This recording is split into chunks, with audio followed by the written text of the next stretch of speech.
Bonjour frères, sœurs, amis, enfants, nous sommes mardi 8 décembre 2020, rendez-vous du matin. À chaque jour, nous bâtissons sur le rocher, qui est Jésus. Et nous sommes appelés à monter, donc à changer d'étage, à changer de niveau. La parole ne parle pas de poser un toit, non. Nous construisons nos vies avec le Seigneur, de progrès en progrès, de niveau en niveau. Amen. Une maturité spirituelle. Amen. Parce que nous devenons des chrétiens responsables et nous voulons grandir et voir la gloire de Dieu. Amen. Lisons le psaume 26, si vous avez la Bible ce matin. Psaume de David. Rends-moi justice éternelle, car je marche dans l'intégrité. Je me confie en l'Éternel, je ne chancelle pas.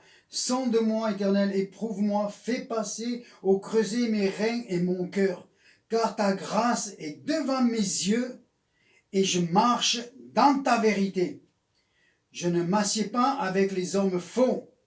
Je ne fais pas avec les gens dissimulés. Je hais les assemblées de ceux qui font le mal. Je ne m'assieds pas avec les méchants. Je lave mes mains dans l'innocence et je vais autour de ton autel, ô Éternel, pour éclater en action de grâce et raconter toutes tes merveilles. L'Éternel, j'aime le séjour de ta maison, le lieu où ta gloire habite. N'enlève pas mon âme avec les pécheurs, ma vie avec les hommes de sang, dont les mains sont criminelles et la droite pleine de présents. Moi je marche dans l'intégrité.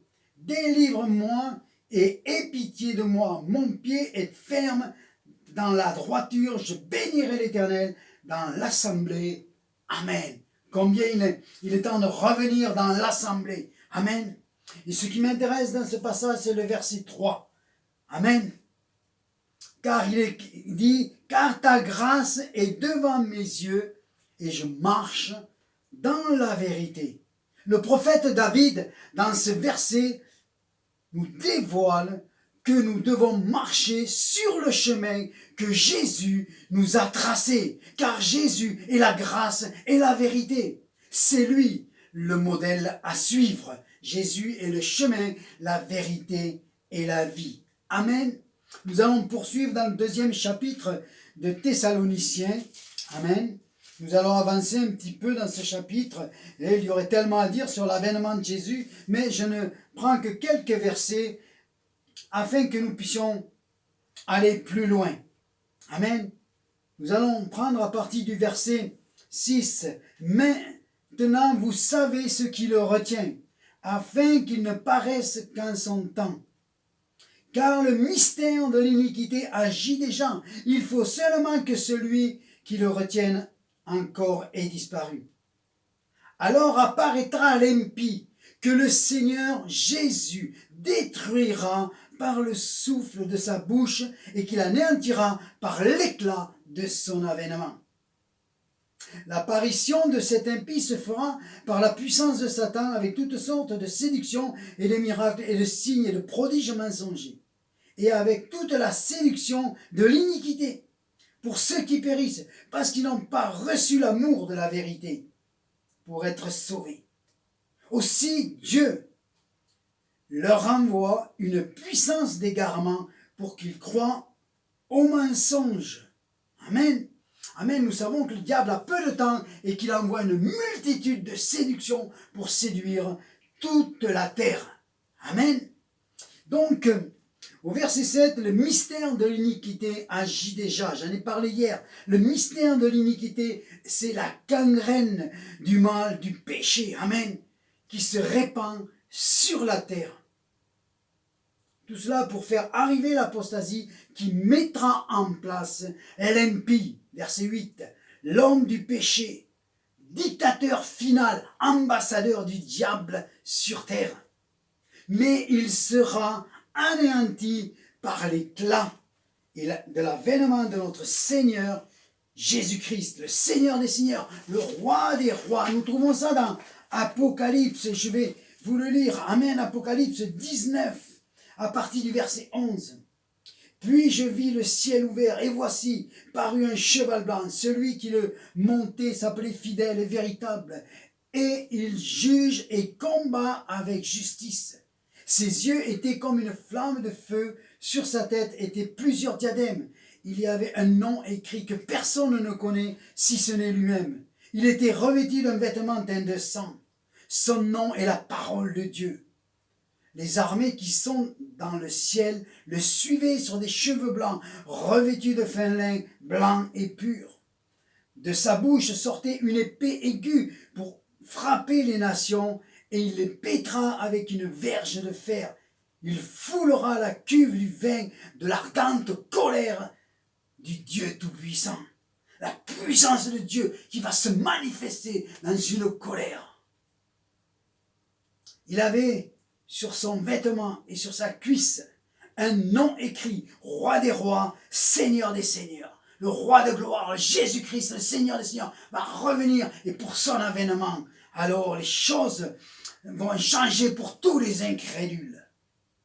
Et je vis un ange qui se tenait dans le soleil, et il cria d'une voix forte, disant à tous les oiseaux qui volaient sur le milieu du ciel, venez, rassemblez-vous pour le grand festin de Dieu, afin de manger la chair des rois, la chair des militaires, la chair des puissants, la chair des chevaux et de ceux qui les montent, la chair de tous les libres, les esclaves, les petits et les grands. Amen. Continuez cette lecture à la maison. Amen. Nous serons épargnés. Ceux qui attendent l'époux, et l'époux se trouve dans le cantique des cantiques. Mais ceux qui n'attendent pas l'époux, alors ils auront affaire au Seigneur des seigneurs, le jour de son avènement. Amen. Alors il nous est dit qu'il va y avoir un temps de séduction. L'apparition de cet impie se fera par la puissance de Satan, par toutes sortes de miracles, de signes et de prodiges mensongers, et avec toute la séduction de l'iniquité pour ceux qui périssent parce qu'ils n'ont pas reçu l'amour de la vérité pour être sauvés. Amen. Il y a une séduction, et la séduction, elle est sur toute la terre. Vous pourrez prendre du temps, mais nous la voyons, nous n'avons pas besoin de parler de cela, et c'est pas là-dessus que je veux trop parler ce matin. Là, je veux simplement dire ceci, il y a une autre séduction aussi dangereuse que celle du Satan qui veut tromper les gens. Il y a des théologies qui ne sont pas correctes et qui ne sont pas justes et qui sont séductrices et qui combattent le Saint-Esprit. La séduction prend place de multiples façons. Cette séduction est mensongère. Pour ma part, je recherche le véritable, frères et sœurs. Il n'y a pas un temps de miracle au début de l'Église et puis plus rien après. Il y a un Dieu de miracles et de prodiges qui a donné son Fils à la croix afin que c'est par ses meurtrissures nous soyons guéris. Amen. Et il nous a envoyé le Saint-Esprit qui nous communique les dons du Saint-Esprit afin que l'Église proclame l'Évangile accompagné par les dons jusqu'au retour de Jésus-Christ. Pas simplement du temps de l'Église. Donc pour moi, il est une théologie de séduction et de mensonge que de faire croire que le temps des miracles est passé. Personnellement, j'ai touché de près des guérisons miraculeuses et divines en grand nombre, ne serait-ce que dans ma famille, au Burkina Faso, en Afrique, et autour de moi, il y en a même pas si longtemps que cela. Amen. J'ai vu des miracles. Ma mère était abandonnée, elle devait mourir. Les chirurgiens dans les années 60 sont venus voir mon père pour lui dire « C'est fini, monsieur, mon ami, c'est fini ». Elle a mis sa foi en Jésus-Christ et elle est morte à 80 ans. J'ai vu ma grand-mère être débarrassée d'un cancer.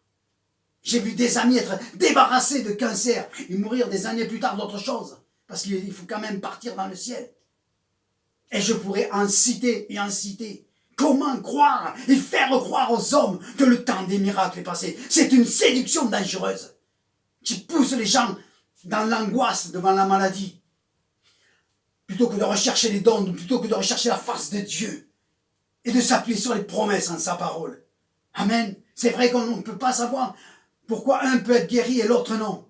Ça, Jésus nous en parlera là-haut. Il nous a dit, pourvu qu'il ne soit pas une occasion de chute pour vous, au moment où il a fait des miracles. Amen.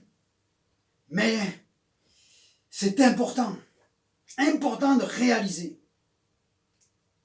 Alors oui, le diable fait des miracles mensongers, des séductions, c'est marqué, il y aura, et ça lié, la séduction du monde. Mais pour les éloigner de Dieu, pas pour les rapprocher de Dieu. C'est ça la différence. Quand Jésus fait un miracle, c'est pour que les hommes se tournent vers lui et vers sa parole. Amen. Mais prêcher que le temps des miracles est passé est aussi dangereux, frères et sœurs, qu'une séduction. Puisque l'enseignement porte atteinte directement au Saint-Esprit. Et pourquoi je dis cela ce matin? Parce que les théologiens qui parlent de cela se servent de ce verset. Amen. Et de quelques autres, pour dire que c'était le temps de la fin, exactement comme certaines sectes dont je ne citerai pas le nom, parce que moi je ne veux pas me présenter en juge, mais je suis là pour avertir et annoncer la vérité de la parole de Dieu, et de Dieu lui-même, et de Jésus-Christ. Oui, ce verset sert à des sectes, mais il sert malheureusement à un monde évangélique qui ne croit plus dans la puissance du Saint-Esprit, si ce n'est que dans des palabres de théologie. Le monde préfère ses mauvaises œuvres, refusant l'évangile de la grâce. Aussi Dieu envoie une puissance d'égarement pour qu'ils croient au mensonge. C'est pourquoi nous devons faire attention à ce que nous écoutons. On écoute tout un tas les médias, on écoute tous ces journalistes, tous ces gens qui parlent à la télévision. Mais vous n'avez pas compris depuis le temps que ces gens-là, Dieu a déjà envoyé une puissance d'égarement qui agit dans le monde. Quand je passe des heures à écouter ces hommes-là, c'est écouter le langage direct de Satan. Parce qu'ils sont manipulés par le prince de l'air, qui envoie la séduction. Frères et sœurs, tournons-nous vers la parole de Dieu. Chantons des cantiques, écoutons des louanges à la maison. Lisons des biographies, lisons l'histoire de l'Église, mais arrêtons de grâce d'écouter tous ces hommes qui sont infiltrés par Satan lui-même, parce que nous sommes dans les temps de la fin. Et appuyons-nous sur la parole de Dieu et vivons par la parole de Dieu, car elle n'a pas changé.